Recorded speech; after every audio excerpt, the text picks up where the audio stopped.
75 साल हो गए देश को आजाद हुए, यहाँ बताने की जरूरत पड़ती, क्योंकि बाबा साहब के खिलाफ वो लोग इलेक्ट्रॉनिक मीडिया, पत्रकार, समाचार पूरे इनके खिलाफ थे, हमारे महापुरुषों के खिलाफ थे। नहीं यार, इस मंच से मुझे बताने की आवश्यकता नहीं पड़ती, देश को 75 साल हो रहे आजाद होते हुए।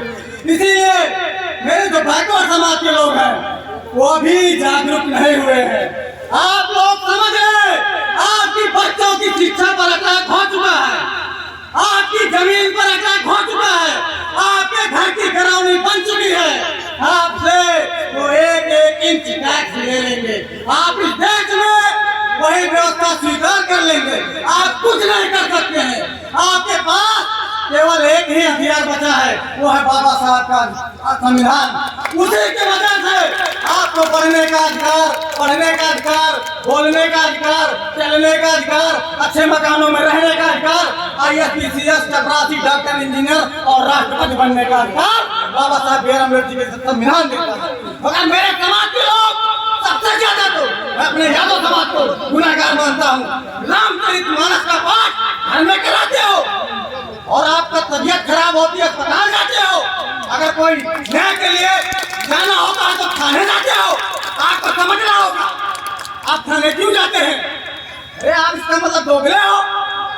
थाना तो बाबा साहब के संविधान से चलता है, आप अस्पताल तो बाबा साहब के संविधान की प्रक्रिया है, तो अस्पताल क्यों जाते हो?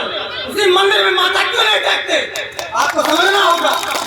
और ललन सिंह की बात नहीं तो ललन सिंह यादव ने इस समाज के लिए वो जान गए थे कि मेरा समाज बहुत गुमराह है, बहुत ही धंसा है, बहुत ही गुमराह है।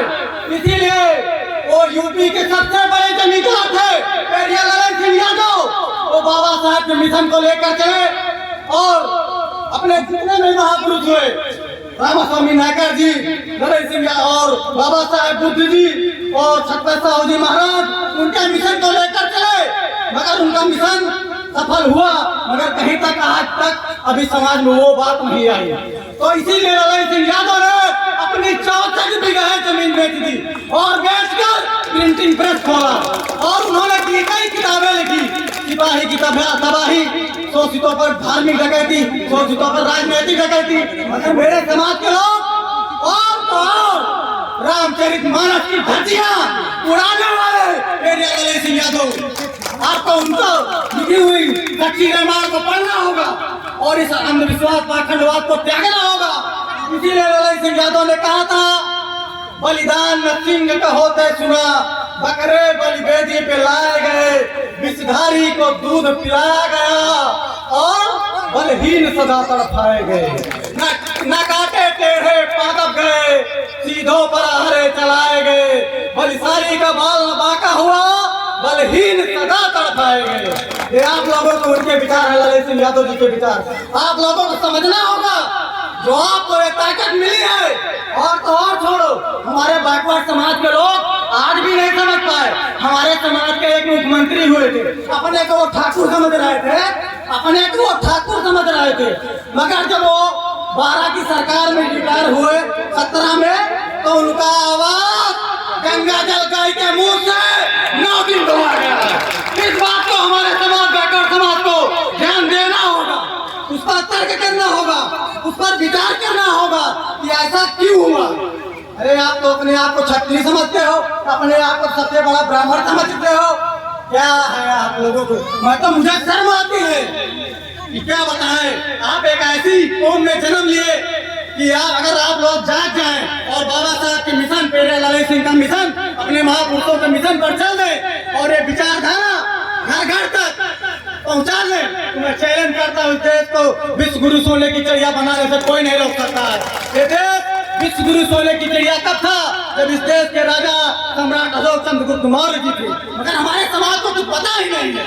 और जगदेव बहादुर कुशवाहा जी ने कहा था, 100 में 90 शोषित है, शोषितों ने ललकारा है, राजपाट और धनधरती पर 90 भाग हमारा है। मगर हमारे समाज के लोग क्या बताएं, बहुत दुख होता है मुझे। आज मुझे यहाँ बोलने का मौका मिला, बहुत बहुत धन्यवाद। क्या करें, मुझे बहुत दुख होता है कि आप सोचो, आप लोग इस देश के राजा थे, और आज आप लोग उसी तरह आपको इस नाली और इस समाज का कीड़ा बनाया जा रहा है। जैसे कि इस देश में हमारे समाज के व्यक्ति को तालाब में पीने का पानी का अधिकार नहीं था, कुत्ता बिल्ली उसी तालाब में पानी पी लेता था, मगर मेरे समाज के व्यक्ति को पानी पीने का अधिकार नहीं था। मगर आप लोगों को अपना इतिहास पढ़ना होगा।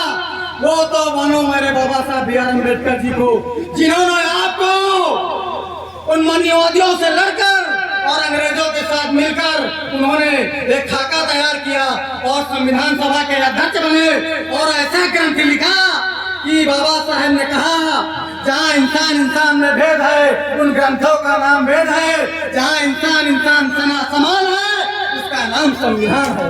ये बात आप लोगों को समझनी होगी। आप सोचो हमारे समाज का व्यक्ति आज चुनाव लड़ने जाता है तो उसका पर्चा छीन लिया जाता है, उसके साथ उसकी साड़ी कीनी जाती है। मेरी माताएं बहनें बैठी है, अरे आप लोगों को तो इस देश में, आप लोगों को तो इस देश में पैर की जूती समझा गया था, मगर किसी ग्रंथ में नहीं लिखा है कि इस देश की औरत भी सबसे बड़े पद पर बैठ सकती है। मगर वो तो ये बाबा साहब बी आर अम्बेडकर जी का सौभाग्य माने, उनकी वो दिमाग माने, उनकी उस विद्वान का, उस महापुरुष का, जिन्होंने संविधान में लिख दिया इस देश की औरत भी सबसे बड़े पद पर बैठ सकती है। ये बाबा साहब बी आर अम्बेडकर जी के संविधान की ताकत है। इसलिए मेरी माताएं बैठी हैं, ये जो बीमारी ब्राह्मणवाद की घुसी है इसको घुसे हुए 4-5 हजार साल हो गए हैं। मेरी रंगों में, हमारे समाज की रंगों में घुस गई है। इसीलिए मैं माताओं से आग्रह करता हूँ, विनती करता हूँ कि बीमारी हमारे बेडरूम के अंदर तक घुस गई है।